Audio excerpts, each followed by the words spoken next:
Just before filming this, I noticed something interesting because as I was writing the script, I looked at the standings and realized that the Lynx are the only Western Conference team with a winning record on the road.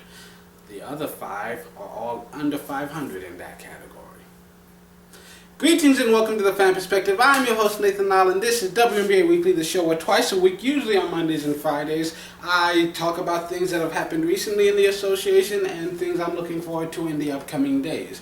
So first we're going to talk about the biggest news, which happened Monday morning. A three-team trade took place, which involved sending Sylvia Fowles to the Minnesota Lynx and Erika Souza to the Chicago Sky.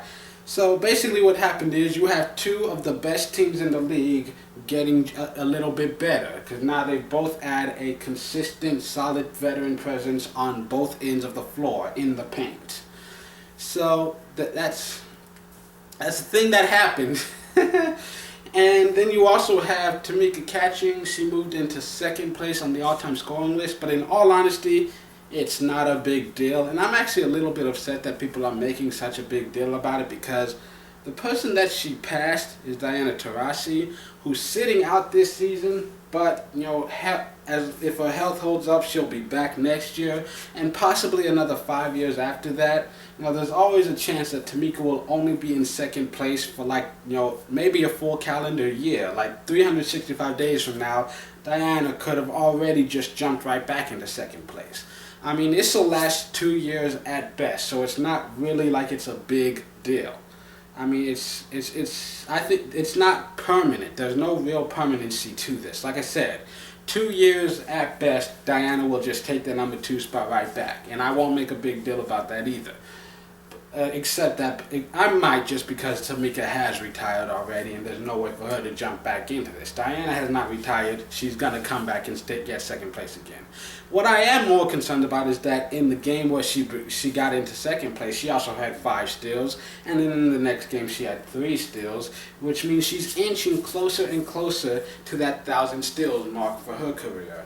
And you know what? The second place is Teacher Pinchero with 760. So that mark is going to hold up for a very long time. And even if somebody does eventually surpass her, she'll always have the honor of saying she was the first to reach that mark. I mean, that's something that I will make a big deal out of when it happens. This one, no. It honestly means absolutely nothing. So, some of the big games we had this week. On Tuesday, you had 2 games, both go into extra sessions. You had the Tamika Catchings hitting the game winner in overtime to give them a 2-point win over the Sun. And then you had 2 All-Stars dueling. You had Elena Delle Donne with 32, DeWanna Bonner with 34 points, which included 2 clutch free throws, which tied the game and sent it to overtime in the first place, and the go-ahead jumper to give the Mercury the lead, which they were able to hold on to, as they end up grabbing this tough win. Then on Wednesday, you have Washington dominating from start to finish as they win their 4th straight. You have McBride scoring 25, D-Rob with a double-double as the Stars win their 6th straight home game. You've got Shanice Johnson and Breon January. They combined to just, they led the Fever to a commanding victory over New York, ending the Liberty's 5-game winning streak. And then the biggest game of the week, and if you didn't watch it because it was on TV, if you didn't see it, you missed out. You have Candace Parker and Alana Beard making their debuts for the Sparks. You have Sylvia Fowles making her season debut with the Lynx. Renee Montgomery returning to the Lynx as well. And oh my God, they made immediate impacts. And Candace Parker, man, she was 1 assist short of a triple-double. She was 1 assist short of a double-double. She was a few rebounds away from a triple-double as well. Even though technically, by her standards, she might have had a subpar game. At least that's what everyone else is saying because she only scored 12 points. She is showing the all-around playmaking skill set. She's a great scorer, great defender, possibly the best passer on her team right now, honestly. And they were this close to winning, and she's still shaking off the rust. It can only go up from here. It's just a shame that they're on a long road trip right now. That's the biggest thing working against them. Still only a matter of time before they climb right back into the playoffs, though. And then on Thursday you have Brittany Griner. She has a double-double, and she also added 7 blocks, so she nearly has a triple-double. As the Mercury have a commanding win over the Tulsa Shock, who have now lost 5 straight games. And so now moving on to some of the big games that are going to be played this weekend. Of course, I'll tell you which ones are being aired nationally.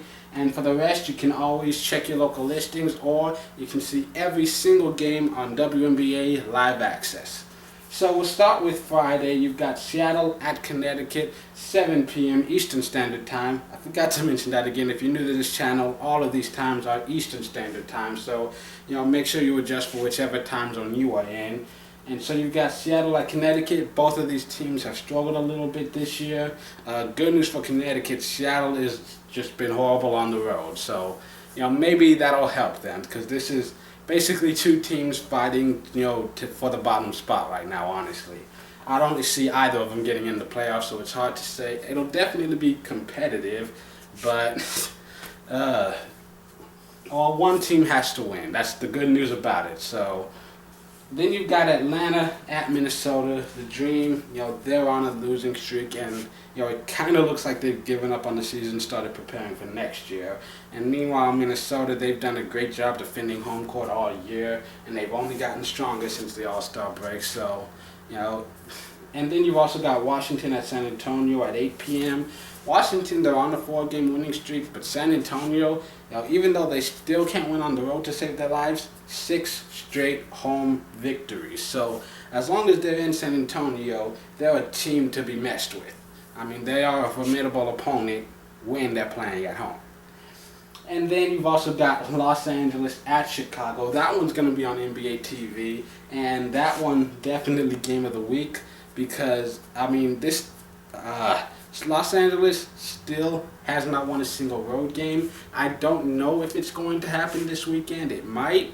But even if it doesn't, man, this game is going to be worth watching, just because you've got 2-time MVP Candace Parker versus this year's leading candidate Elena Delle Donne. And I can't wait to see that head-to-head matchup. They both have so much in common. Both amazing scorers that can beat you inside when they post up. They can shoot the outside shot. They can beat you on the dribble. Candace, she does a better job getting her team involved. She's a great distributor, and she's also a better defender. I think Elena still has to work on that part of her game. She's got length, and so she can erase shots, get in people's faces, but as far as actually just covering a person, especially out on the perimeter, I think she's going to struggle to contain Candace. And so I feel like Candace will definitely win the individual matchup, but, will it be enough to get them a victory over the Chicago team? It's hard to say at this point. It's going to be fun to watch. Then on Sunday, Saturday, Then on Saturday, you've got a couple of games worth checking out. You got one game. It's Minnesota at Tulsa, that one at 8 p.m. Eastern Standard Time. And, after starting the season undefeated, Tulsa, they've now had 3 straight home losses, 5 losses overall. It's just, it's hard to see this being anything but a massacre.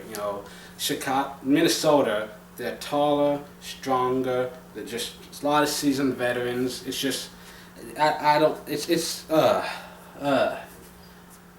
sorry, Tulsa. I'm just sorry. Then you've got a great full slate of games on Sunday. You've got Seattle at New York, that one at 3 p.m. Eastern Standard Time, and that's going to be on NBA TV. You've also got Phoenix at Atlanta at 3 p.m. Eastern Standard Time, and then you've got Los Angeles at San Antonio at 4:30 p.m. And that one's going to be worth checking out, because that is probably, even though San Antonio, like I said, 6 consecutive home wins, and they're tough at home. I think, of all the games on the slate this weekend, this is Los Angeles' best chance of grabbing that first road win.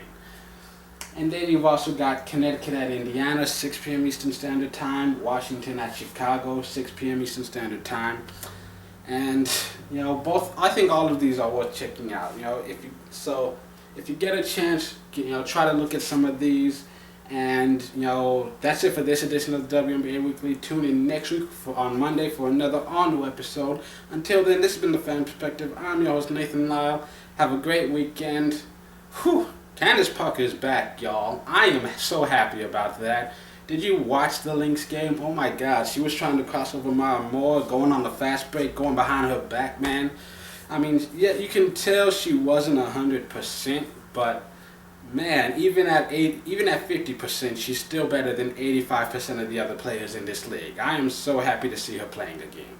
I started watching the league the year she got drafted. One of my favorite players.